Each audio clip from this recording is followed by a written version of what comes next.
Buenos días, Dios les bendiga, sean bienvenidos a Nueva Historia, donde nuestra misión es ayudar a las personas a vivir una nueva historia con Dios.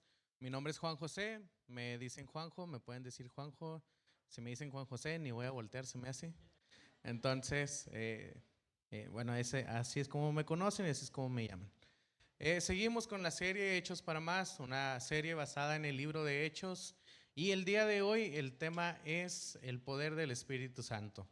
Estoy algo nervioso, es un tema, pues, que si me equivoco, espero no hacerlo, ¿verdad? Pero es algo delicadito, entonces, si me equivoco ahí, perdónenme, y en los grupos de vida ahí les van a estar aclarando cualquier duda.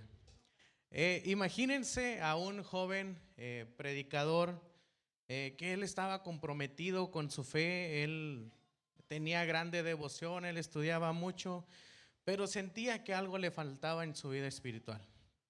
Ese hombre se llamaba John Wesley, y a pesar de su dedicación, él se encontraba atrapado en una lucha interna. Él decía, algo es lo que me falta. Estudio, oro, sirvo, pero ¿qué es lo que me falta? Él sentía que el poder real y verdadero del Evangelio todavía no había impactado en su vida.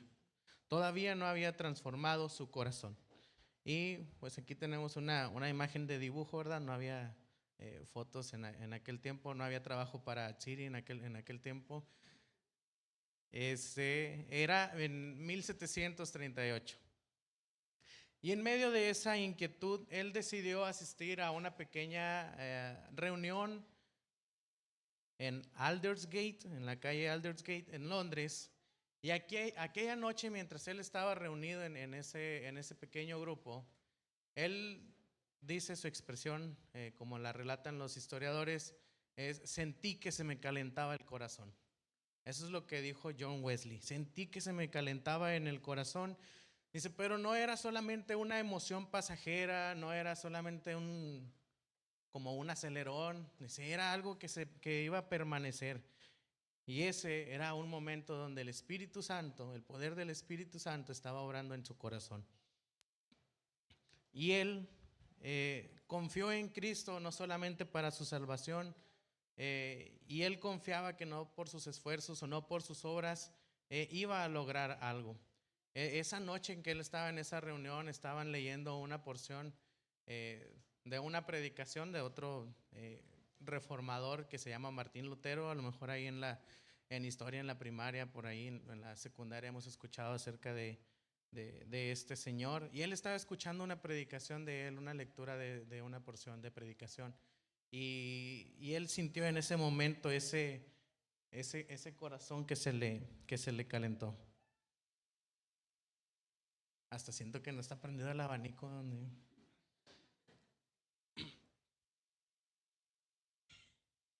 La tarea que tenía Wesley no era una tarea fácil, porque él enfrentó críticas de parte de sus colegas de la iglesia anglicana.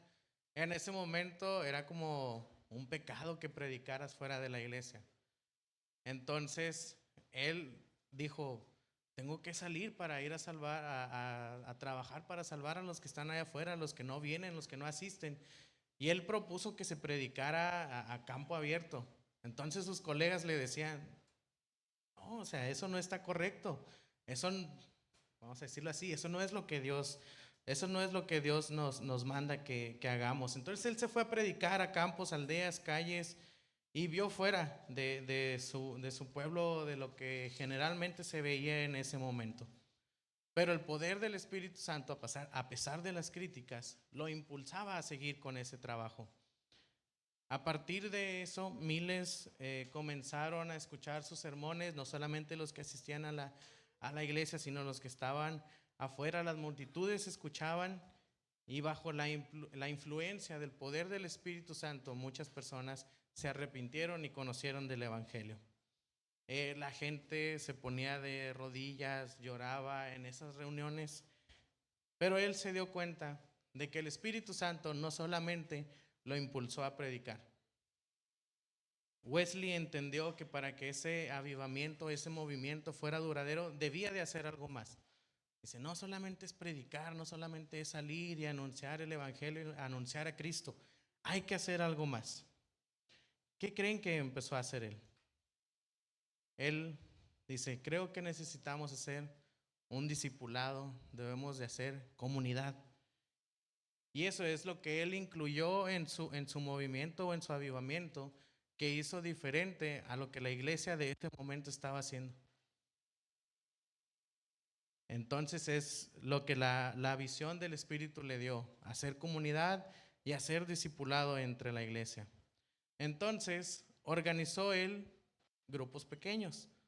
Van a decir, entonces él fue el que nos dio esa idea. Pues más o menos. Él fue uno de los que empezó esas ideas como de hacer grupos pequeños, de hacer vida en comunidad, porque él, como mencionaba, veía que solamente la iglesia se juntaba los domingos 1 hora a la semana, o bueno, 2, 3 horas a la semana. Entonces él sabía que hacía falta algo en la iglesia. Estos grupos pequeños van a decir, eso como que yo me lo sé. Se reunían para orar, para leer la Biblia y para alentarse mutuamente. No fue solamente un avivamiento por emoción, fue un avivamiento sostenido por la obra continua del Espíritu Santo para que siguiera eso en cada día de la vida del creyente. Wesley, además de ese trabajo que hizo en la iglesia, también se metió en asuntos políticos, escribió algunos tratados de esclavitud, veía por la educación también, y él se propuso ser la voz de los que no tenían voz. Entonces el Espíritu Santo no solamente lo motivó a actuar en él, a actuar en la iglesia, sino a actuar y ser parte de un cambio en la sociedad. Es por eso que la gran idea del día de hoy, de este devocional, dice, así como el Espíritu Santo transformó la historia en el libro de Hechos, puede hoy escribir una nueva historia en tu vida, llenándote de poder, propósito y esperanza. Hay ejemplos, y ahorita vamos a mencionar algunos, donde el Espíritu Santo obra, pero no solamente vamos a quedarnos con lo que se nos menciona en la Biblia, ¿verdad? Vemos cómo el Espíritu Santo ha obrado a través de la historia. Mencionábamos a John Wesley y podemos verlo, ¿verdad? En personas que tenemos a un lado de nosotros que todavía el Espíritu, permiten que el Espíritu Santo obre en ellos y actúe de manera grandiosa. El versículo clave para este sermón es Hechos 2, del 17 al 21. Este versículo me encanta, no es solamente en este pasaje donde se menciona, es un cumplimiento de una profecía que había hecho Dios. Y dice este pasaje, en los últimos días, dice Dios, derramaré mi espíritu sobre toda la gente. Sus hijos e hijas profetizarán. Sus jóvenes tendrán visiones y sus ancianos tendrán sueños. En esos días derramaré mi espíritu aún sobre mis siervos, hombres y mujeres por igual, y profetizarán. Y haré maravillas arriba en los cielos y señales abajo en la tierra, sangre, fuego y nubes de humo. El sol se oscurecerá y la luna se pondrá roja como la sangre antes de que llegue el grande y glorioso día del Señor. Pero todo el que invoque el nombre del Señor será salvo. Nos está mencionando este pasaje al Espíritu Santo y nos está mencionando la salvación. Entonces, desde ahí ya vemos que es algo inseparable, una pareja inseparable. No podemos separar al Espíritu Santo de lo que es la salvación. Este pasaje se menciona, se desarrolla en el inicio de la iglesia, en el día del Pentecostés. Y no pudo haber un inicio de la iglesia si no estaba el Espíritu Santo. Entonces, para que la iglesia continúe, debemos de permitir aún que el Espíritu Santo actúe también en nosotros. Debemos de meditar en ese extraordinario poder del Espíritu Santo que se muestra en el libro de los Hechos, que no solamente transformó la vida de los primeros discípulos, sino que también está disponible para nosotros cada día de nuestras vidas. Aquí está una lista, ¿verdad?, que encontramos en el libro de Hechos de personas, de ejemplos donde el Espíritu Santo actuó. Primero está este pasaje, Hechos 2, 14 al 41, donde está el pasaje que acabamos de leer, y es acerca de Pedro. Pedro, quien antes negó a Jesús, fue lleno del Espíritu Santo y en el día de Pentecostés fue quien predicó, y con esa predicación 3,000 personas se convirtieron. El Espíritu Santo le dio el poder que después de que le entrara el miedo, le entrara la duda, ese Pedro fue el que tuvo valor para poder predicar y que 3,000 personas se convirtieran. Otra persona que se nos menciona en el libro de Hechos, lleno del Espíritu Santo, es Esteban. Y menciona a Esteban porque Esteban no era un apóstol. A veces creemos que los que tenían al Espíritu Santo o los que podían dar el Espíritu Santo en ellos eran solamente los apóstoles, pero no. Vemos a Esteban, que no era un apóstol, y el poder del Espíritu Santo obraba en él. Una tercera persona, el apóstol Pablo, muy conocido, quien él perseguía a los cristianos y después se convirtió.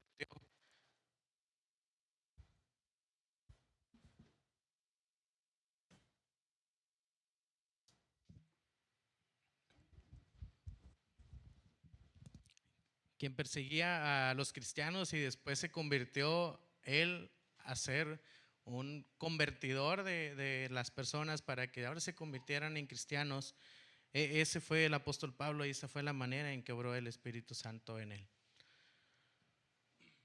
Después tenemos también a otro evangelista que no fue un apóstol, fue Felipe. Él fue guiado por el Espíritu Santo también para ir a predicar. Tenemos a Cornelio, un soldado, un jefe de soldados de Roma, y él fue un hombre piadoso que permitió que el Espíritu Santo obrara en su vida. O sea, una persona que no era de la nación judía, los que estaban esperando a el Mesías, él fue uno de los que permitió que el Espíritu Santo obrara en él, y a partir de ahí se sabe que la iglesia no solamente quedó entre los judíos, sino que se expandió a los gentiles. Los gentiles eran aquellos que los judíos rechazaban y que ellos no podían tener a Dios o darle devoción a Dios. Pero es Cornelio, alguien que no era judío, quien usa el Espíritu Santo para dar esa señal de una iglesia universal. También tenemos a Bernabé, que se le llama hijo de consolación, un hombre lleno de fe y del Espíritu Santo también, que él fue mentor del apóstol Pablo y también compañero de sus viajes misioneros. Por último tenemos a María, la madre de Jesús, que el Espíritu Santo, no en Hechos, pero sí en Lucas, se nos menciona que es por ese medio que concibe a Jesús, por obra del Espíritu Santo, y permitió también que el Espíritu Santo la usara cuando estaba presente ella en la oración del aposento alto para poder tener a el 12º apóstol después de que Judas se hubiera suicidado. Entonces, estos son algunos de los pasajes que se nos menciona donde el Espíritu Santo actúa. Espero usted pueda agarrar su Biblia y leer más sobre el libro de Hechos y vea el poder del Espíritu Santo obrando en el inicio de la iglesia, y para que usted confíe en lo que el Espíritu Santo puede hacer hoy en día. Desde el comienzo, el libro de los Hechos nos menciona que la promesa del Espíritu Santo es el corazón de la misión de los discípulos. ¿Qué hacemos? No necesitamos ser doctores, ¿verdad?, para saber qué nos pasa a nosotros si nos quedamos sin corazón. ¿Qué nos pasa? Entonces, sin el Espíritu Santo es lo mismo que le sucedería a la iglesia, y es por eso que Jesús nos dijo esto, ¿verdad? Yo me sé otra versión a la que usamos formalmente, ¿verdad? De este pasaje, Hechos 1:8, Pero dice Jesús, recibiréis poder cuando haya venido sobre vosotros el Espíritu Santo y me seréis testigos en Judea, en Samaria y hasta lo último de la tierra. Esa es la promesa de Jesús de que vendría el Espíritu Santo para la iglesia. Me gusta leer a este predicador, este pastor y director de un seminario en Estados Unidos, se llama John MacArthur, y él dice, esta promesa es crucial, pues sin el poder del Espíritu Santo, la misión de la iglesia sería imposible. Los discípulos eran hombres comunes, asustados y débiles, pero el Espíritu les dio el valor y la fuerza para llevar el Evangelio a todas las naciones. Este mismo señor, este predicador, tiene un libro que me gusta mucho que se llama 12 hombres comunes y corrientes. Él habla como cada uno tenía su oficio, cada uno de los apóstoles, y desde ahí los llama Jesús. Igual nosotros cada uno tenemos nuestro lugar de trabajo y desde ahí nos llama Jesús. Yo también tuve el pensamiento de decir, no, primero tengo que ser un santo para poder servir, para poder participar en la obra del Señor. No, desde donde estamos y como estamos, Jesús nos está llamando para participar en su obra. En el proceso nos va a transformar, pero desde donde estamos y como estamos, nos está llamando el Señor. Y el poder del Espíritu Santo es el que va a obrar en nosotros. El poder del Espíritu Santo no solamente se manifiesta en la iglesia, sino que también es con cada uno de nosotros. Es lo que vemos en el libro de Hechos, pero podemos tener esa confianza de decir, el Espíritu Santo obra en conjunto, pero el Espíritu Santo también obra de manera individual. Y aquí está, ¿verdad? El poder del Espíritu Santo obra en la iglesia primitiva. Está el pasaje de Hechos, capítulo 2, versículos del 1 al 4.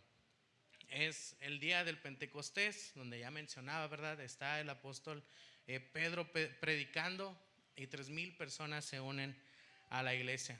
¿Y cómo se manifiesta? Se manifiesta cuando empiezan a hablar en lenguas, en otros idiomas.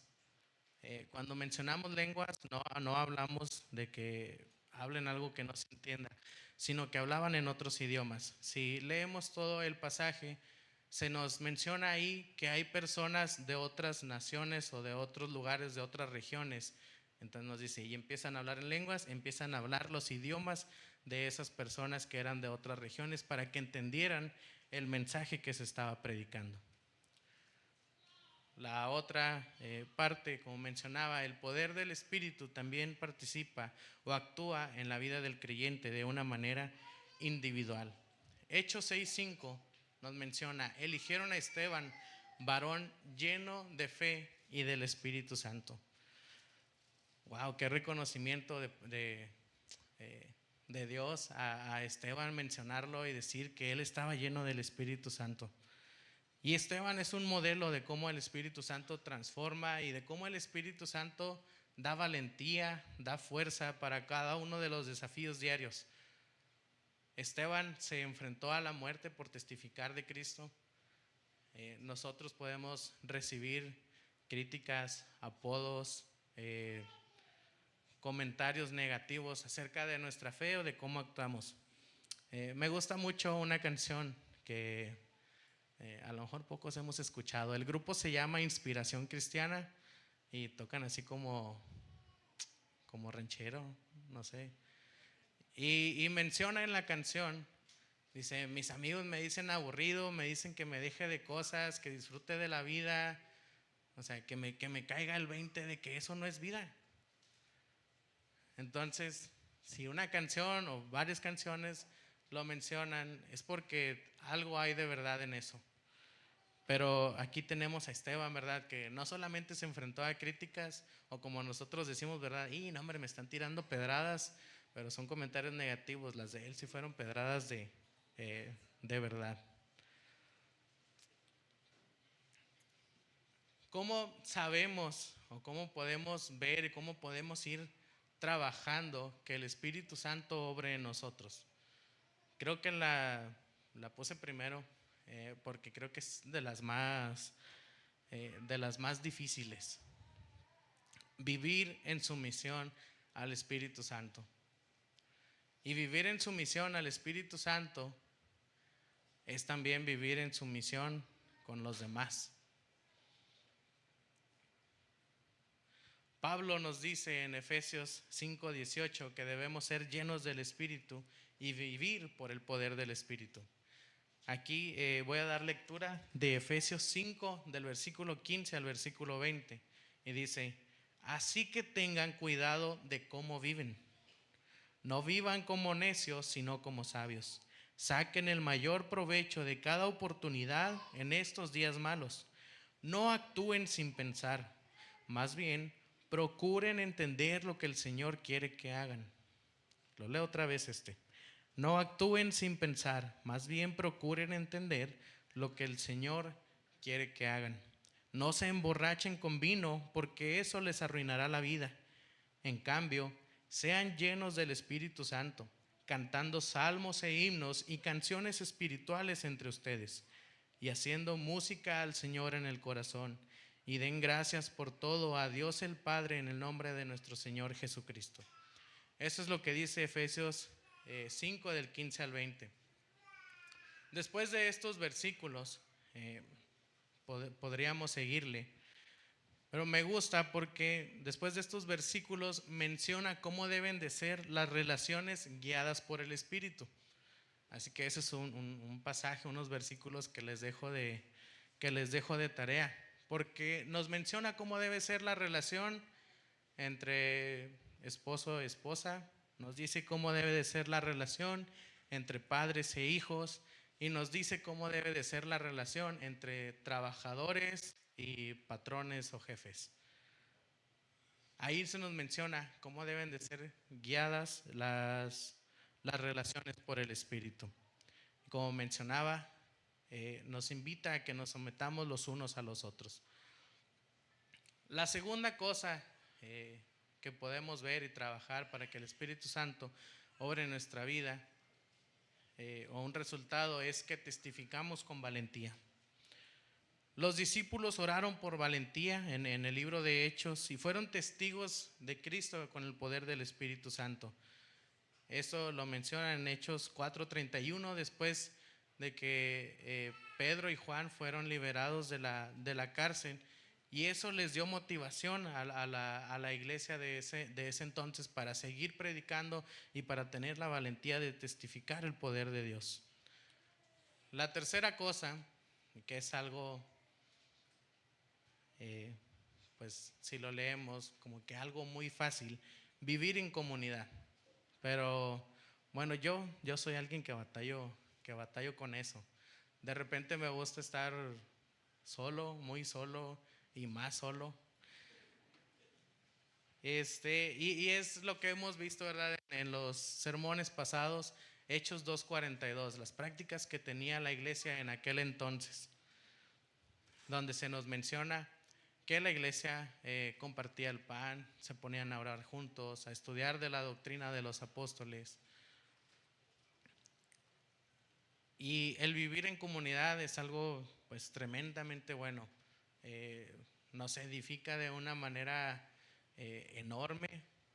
Desde que asisto al grupo de vida, o que estoy aquí, ¿verdad?, con ustedes, o en los ensayos, siento y veo mi vida pues como de una manera distinta. Reconozco, como así como lo mencionaba John Wesley, decía: me pongo a orar, me pongo a estudiar, quiero participar y quiero predicar, pero algo hace falta. Creo que esa práctica de vivir en comunidad es la que me estaba faltando, y es la que menciona el libro de Hechos, que es una práctica buena para la iglesia y una práctica que edifica. La cuarta cosa que vemos que el Espíritu Santo, de cómo vemos que el Espíritu Santo está obrando en nuestra vida, es cuando dependemos del poder del Espíritu Santo en nuestras debilidades. A veces nos sentimos incapaces de vivir la vida cristiana, pero el Espíritu Santo está con nosotros para ayudarnos en esas debilidades. Me gusta mucho este pasaje de Romanos 8 del 26 al 27 y dice, además, el Espíritu Santo nos ayuda en nuestra debilidad. Por ejemplo, nosotros no sabemos qué quiere Dios que le pidamos en oración, pero el Espíritu Santo ora por nosotros con gemidos que no pueden expresarse con palabras. Y el Padre, quien conoce cada corazón, sabe lo que el Espíritu dice, porque el Espíritu intercede por nosotros los creyentes en armonía con la voluntad de Dios. Nunca estamos solos. El Espíritu Santo siempre está presente para guiarnos, para fortalecernos y para darnos el poder de cumplir la voluntad de Dios. En otros círculos, el Espíritu Santo se tiene como una idea abstracta o no se le toma mucho en cuenta. Pero si vemos este libro de los Hechos, vemos que es una persona y un agente activo que se mueve y que siempre está presente para que el camino de la iglesia y la historia de la iglesia se siga escribiendo. Y así como el Espíritu Santo transformó a los discípulos de la iglesia primitiva, el Espíritu Santo está para que nosotros también transformemos nuestras vidas y transformemos la vida de más personas. Quiero mencionar otra historia. Un joven zapatero, él estaba sentado en su banco, estaba rodeado de cueros, de cintas, de herramientas, y ese hombre se llamó William Carey.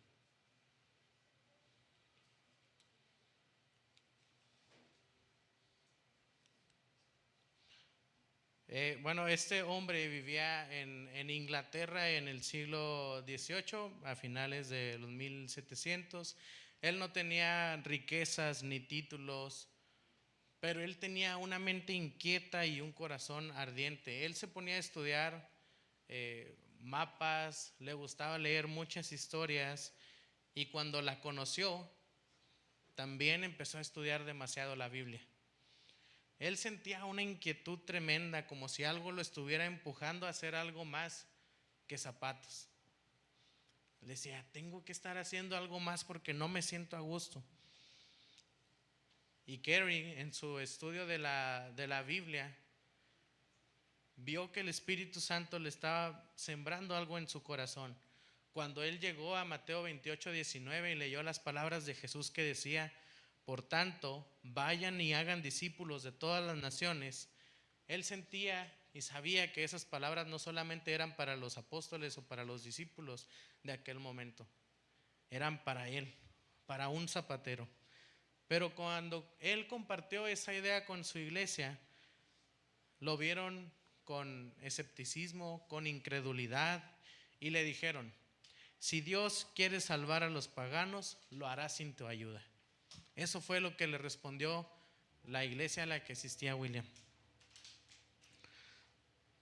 Pero el Espíritu Santo que estaba obrando en su corazón le seguía susurrando, ve y haz discípulos de todas las naciones.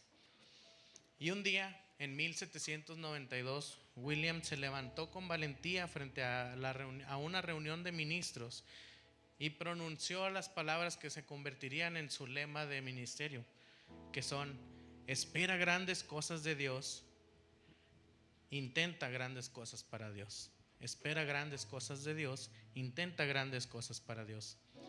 Y era el Espíritu Santo hablando a través de William, desafiando a la iglesia a mirar más allá de las paredes, desafiando a la iglesia a mirar más allá de ese pequeño pueblo en el que él vivía y viendo todo el mundo como un campo listo para la cosecha. Ese mismo año, él fundó la primera sociedad misionera. Este hombre se le conoce como el padre de las misiones modernas. Él fue pionero en esto. Y él llegó en 1793 a Calcuta. Él vivió junto con su familia pobreza extrema, la barrera de la cultura, la barrera del idioma, pero ahí él permaneció porque el poder del Espíritu Santo era lo que lo sostenía. William se dedicó a traducir la Biblia al bengalí, tradujo la Biblia parcialmente a más de 40 idiomas y dialectos, todo porque el Espíritu Santo lo sostenía. Incluso hubo un momento en el que él y su esposa, quedó más afectada su esposa, vinieron a ellos problemas mentales donde estaban aislados de lo que ellos conocían, aislados de una sociedad que actuaba como ellos ya estaban acostumbrados. Pero a pesar de estos golpes, él se mantenía fuerza y sabía que no era su fuerza la que estaba actuando, sino la fuerza de alguien más, la fuerza de Dios. ¿Cuántos convertidos creen que tuvo en su ministerio William en los primeros 7 años? Un número. 0. Él, a pesar de esos 7 años, cuando empezó su ministerio, él seguía ahí. Y fue en 1800 cuando un hindú o un indio llamado Krishnapal decidió seguir a Cristo. Ese fue un respiro, un alivio tremendo para él, que le dio todavía la fuerza de seguir en ese lugar. Este hombre, William, igual que como la historia de John Wesley, él abogó y él dio voz para aquellas personas que no la tenían. Reformó algunas de las prácticas que había en ese tiempo. Una que me llama mucho la atención era la práctica del sati, que era que si el hombre moría y quedaba la mujer viva, debía de ser quemada en ese momento con su esposo para, pues, para que no anduviera haciendo malas cosas la mujer. Pero pues ya había muerto el esposo, ya era libre, pero tenían esa práctica. Y él, en su lucha de impactar en la sociedad, junto con otras personas, hicieron que esa ley y esa práctica se quitara. No solamente evangelizó, sino que también fundó escuelas, ayudó a que la agricultura fuera sostenible y defendió la educación para las mujeres. Su visión, inspirada por el Espíritu Santo, no era simplemente predicar, sino transformar a la sociedad a la luz del Evangelio. Si nosotros abrimos nuestros corazones y nos rendimos ante su poder, veremos cómo Él nos guía, nos capacita, nos fortalece para cumplir con la misión que Dios nos ha encomendado. Hoy más que nunca nosotros necesitamos y debemos permitir que el Espíritu Santo actúe en nosotros. No debemos de ver nosotros más allá de, siempre decimos las 4 paredes, pero tenemos 8. Debemos ver más allá de estas paredes que tenemos como reunión. Me gustó entre semana el video que hicieron el equipo de multimedia ahí en Instagram. Dice: esto no es la iglesia. ¿Y qué es lo que es la iglesia? El vivir en comunidad, la predicación, las personas que están sirviendo. Debemos de permitir que el Espíritu Santo transforme nuestras vidas y nosotros también ayudar a las personas a que vivan una nueva historia con Dios, porque como mencionamos, nosotros estamos hechos para más.